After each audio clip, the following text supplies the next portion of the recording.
रामपुर नामक गांव में गोपाल नाम का एक साधारण किसान रहता था। उसकी जिंदगी खेतों में मेहनत और उम्मीदों से भरी थी, लेकिन प्रकृति की मार और कर्ज के बोझ ने उसे कई बार निराश किया। उसकी पत्नी मीना और बेटा रोहित हमेशा उसे समझाते कि मेहनत का फल एक दिन जरूर मिलता है।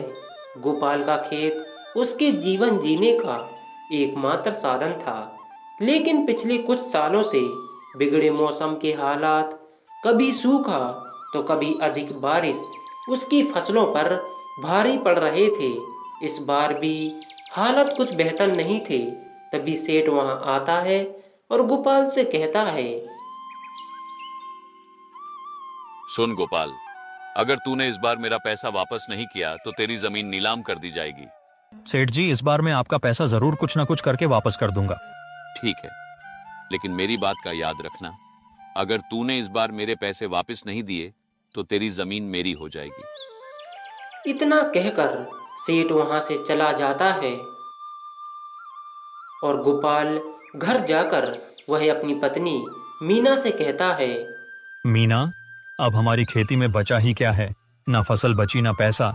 शायद यह जमीन भी हाथ से निकल जाएगी। आज सेठ खेत पर आया था, उसने कहा है अगर मैंने उसे पैसे वापस नहीं दिए तो हमारी जमीन उसकी हो जाएगी। मीना ने उसे समझाते हुए कहा, ए जी, नसीब को दोष देने से कुछ नहीं मिलेगा। एक बार और कोशिश करो, कोई ना कोई रास्ता निकल ही आएगा। तभी गोपाल का बेटा रोहित गोपाल से कहता है, पापा, मैं भी अब आपकी मदद करूंगा। हम दोनों साथ में काम करेंगे, फिर जरूर फसल अच्छी होगी। पापा, क्यों ना इस बार हम खेत में फल और सब्जियों की खेती करें। गोपाल अपने बेटे की यह बात सुनकर निराश हो गया। अंदर से वह खुद को टूटा हुआ महसूस कर रहा था। वह समझ नहीं पा रहा था कि कितनी और मेहनत करनी पड़ेगी ताकि उसकी किस्मत बदल सके। तभी गोपाल कहता है, ठीक है, अब हम पारंपरिक फसलों के साथ साथ सब्जियां और फल भी उगाएंगे। इस बार गोपाल ने जी जान से खेत में काम शुरू कर दिया। उसने अपने खेत में कुछ सब्जियां उगाईं। रोहित भी रोज सुबह पिता के साथ खेत में पहुंच जाता और छोटे छोटे कामों में मदद करता।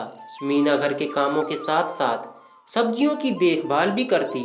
पूरा परिवार अब मिलकर एक नई शुरुआत कर रहा था। इस बार किस्मत ने भी साथ दिया।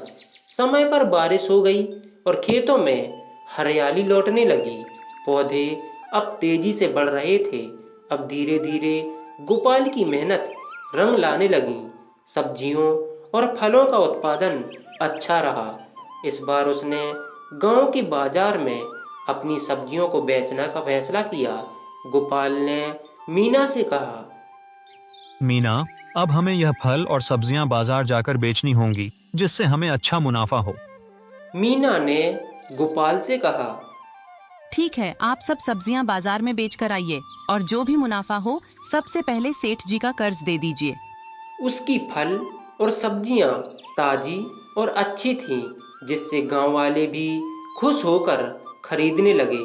गोपाल ने अपने सभी कर्ज चुका दिए और साहूकारों से मुक्त हो गया। अब उसके पास कुछ बचत भी होने लगी थी। गोपाल की कहानी केवल एक किसान की नहीं है, बल्कि उन सभी लोगों की प्रेरणा है जो कठिनाइयों से जूझते हुए भी हार नहीं मानते।